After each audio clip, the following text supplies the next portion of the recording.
Sir मैं कम इन। कम इन। अरे शिवम, कैसा रहा इंटरव्यू? सर इंटरव्यू क्या सर, मेरा रिज्यूमे रिजेक्ट हो रहा है बार बार। दिखाओ। ये क्या, तुम्हारा तो पूरा रेज्यूमे ही गलत है।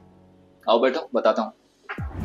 हाँ तो शिवम, वैसे तो पूरे रेज्यूमे में ही गलतियाँ हैं। सबसे पहली गलती, ये 2 पेज का है। रेज्यूमे आपका हमेशा 1 पेज होना चाहिए। दूसरा, नाम या तो आप फर्स्ट लेटर नाम के कैपिटल कर दें या पूरा नाम ही अपर केस में रहेगा। कॉन्टेक्ट कभी भी इतना डिटेल में नहीं देते हैं। मैं जो जहाँ आप रिसाइड कर रहे हैं वो जगह बता सकते हैं, जैसे इंदौर से हैं तो इंदौर। मोबाइल नंबर के आगे आप कंट्री कोड लगा सकते हैं। वैसे अगर आप लोकली अप्लाई कर रहे हैं तो कंट्री कोड लगाने की ज़रूरत नहीं।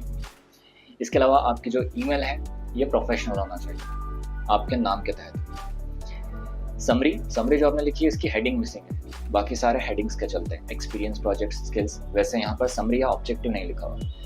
और दूसरी बात, ये 1 लाइन की नहीं होना चाहिए, कम से कम 2 या 4 लाइन जिसमें हाईलाइट करे हुए हों कीवर्ड्स, बोल्ड। एक्सपीरियंस में चाहे आप फ्रेशर है, कोई फ्रेशर मेंशन करने की आवश्यकता नहीं। प्रोजेक्ट्स को एक्सप्लेन करना होगा, ये सबसे इंपॉर्टेंट पार्ट है पूरे रेज्यूमे का। स्किल्स को आप कैटेगराइज कर सकते हैं tech skills and soft skills में। बुलेट पॉइंट्स में ही आएंगी। बुलेट रीडेबिलिटी को बढ़ाता है। इसके अलावा एजुकेशन में अगर आपने बहुत ज़्यादा अच्छा परफॉर्म किया है तो आप ऑफकोर्स मेंशन कर सकते हैं, जो कि यहाँ पे किया गया है 85%। कहाँ से आपने किया है वो बताने की आवश्यकता इतनी ज़्यादा नहीं है। मेन आपका डिग्री का नाम हो, सर्टिफिकेशन का नाम बोल्ड होना चाहिए। कहाँ से किया है उसको आप नॉन बोल्ड नीचे रख सकते हैं। इसके अलावा हॉबीज़ आपकी रिलेवेंट हो तो बेहतर है हमेशा से। हॉबीज हमेशा प्रोडक्टिव होना चाहिए।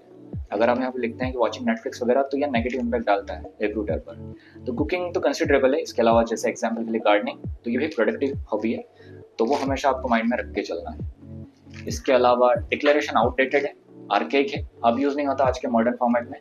और सिग्नेचर भी आज रेज्यूमे में हम यूज़ नहीं करते। तो ये सारी गलतियां हैं जो आपको अगले रेज्यूमे में ठीक करके जानी है। अगर आप इन सब बातों का ध्यान रखते हैं तो बिल्कुल जॉब आपकी। Thank you sir. सर अब मैं रिज्यूमे करेक्ट करके नेक्स्ट जॉब के लिए अप्लाई करूंगा और जॉब पा के ही आऊँगा। Best of luck.